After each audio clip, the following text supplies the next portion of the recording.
안녕하세요. 모든 경기 종목을 다루고 있는 토서관입니다. 하루도 빠지지 않고 많은 경기들의 조합픽을 프리미엄 정보방에서 매일 공유하고 있습니다.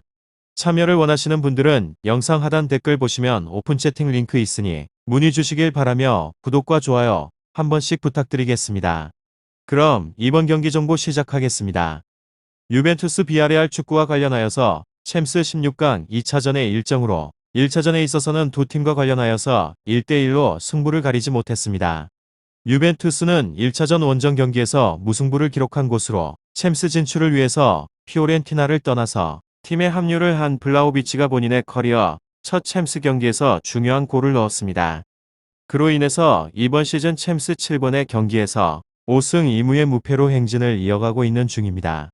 지난 주말 리그 경기에 있어서는 삼프도리아 상대로 기분 좋은 승리를 거두게 되었는데 선발 공격수로 나서게 된 모라카가 멀티골을 기록을 하였습니다. 챔스를 위해서 블라우비치와 다닐루 등을 교체로 짧게 기용을 한 경기였지만 최근의 상승세를 이어가는 건 충분했습니다. 다음으로 비아레알은 홈에서 승리를 하지 못하였기에 원정에서 무조건 이겨야 합니다. 그렇지만 원정에 부담이 있기도 하고 상대의 기세가 워낙 좋은 최근이기에 적극적인 공격 시도로 나서기는 어렵습니다. 흐르네벨트와 추크웨제 등 빠른 발로 상대방의 수비에 대해서 부담을 줄 수 있는 선수들을 이용한 역습을 전개를 하면서 수비 위주로 경기를 풀어갈 것 같습니다. 파레오와 망디, 이보라 등 수비력이 좋은 선수들이 먼저 피치를 밟을 것 같기도 합니다. 유벤투스 비아레알 이 두 팀에 관련하여서 유벤투스의 승리를 예상하고 있는데 홈에 대한 이점을 떠나서 최근의 경기력에서 상대를 압도할 수 있게 됩니다. 또한 유벤투스는 로카텔리와 라비오 아르투르 등 중원에서 상대의 압박을 이겨냅니다. 공격을 전개할 수 있는 막강한 삼선을 보유를 하였고 수비적으로 나설 원정팀 상대로 서서히 경기의 주도군어를 잡을 것 같고 전방에 블라호비치와 모라타 킨에게 기회를 제공할 수 있을 것 같습니다. 다음으로 유벤투스 리그에서는 4위로 무승승승승 5위 아탈란타가 0대0 무승부로 미끄러져 버리는 이유로 인해서 4위로 유지를 더 공고하게 할 수 있게 되었다는 점입니다.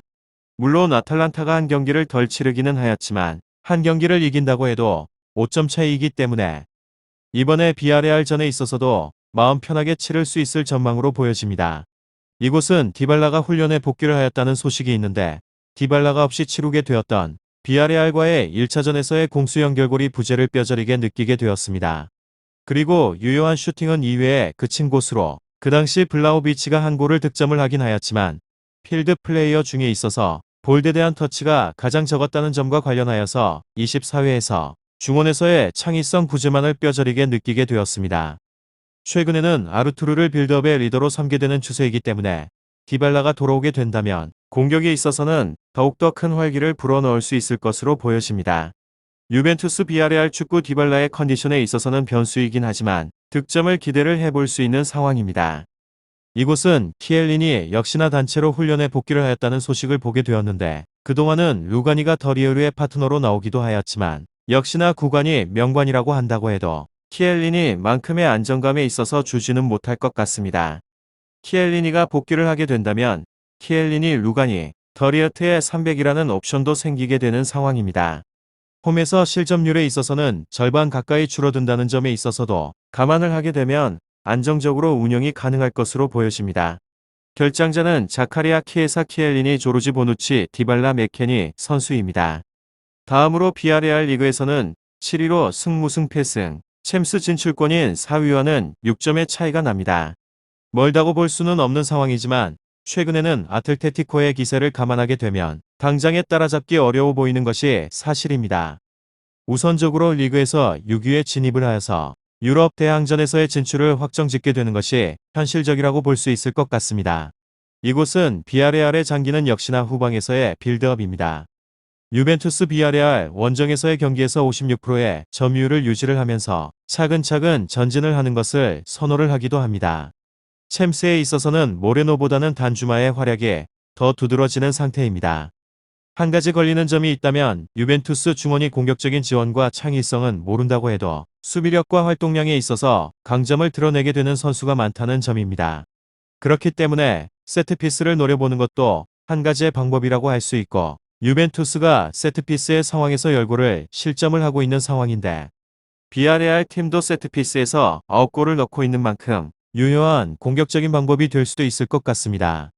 유벤투스가 오픈 플레이에 있어서는 좀처럼 슈팅을 내주고 있지 못하고 있다는 것을 감안하게 된다면 세트피스에서의 한 방을 노려볼 수 있는 것이 답이 될 것 같습니다.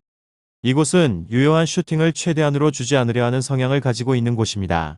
유효한 슈팅을 평균적으로 3개만 내주고 있는 상황인데 이는 리그에서 세 번째로 적은 기록을 합니다.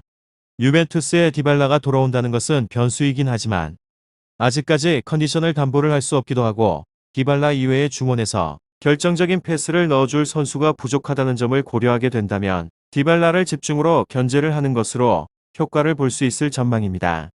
슈팅을 내줘도 먼 거리에서 내주게 되는 빈도가 높은지라 상대방이 효율적인 공격을 하지 못하게 하는데 능하기도 합니다. 유벤투스 비아레알 축구 잘 알아보시고 난 후에 좋은 결과 얻어보시면 좋을 것 같습니다. 유익한 정보가 되셨다면 구독과 좋아요 한 번씩 부탁드립니다. 그리고 최종 조합과 정답치는 항상 프리미엄 정보방에서 항상 공유하고 있으니 참고해 주시고 이번 영상 마무리하겠습니다.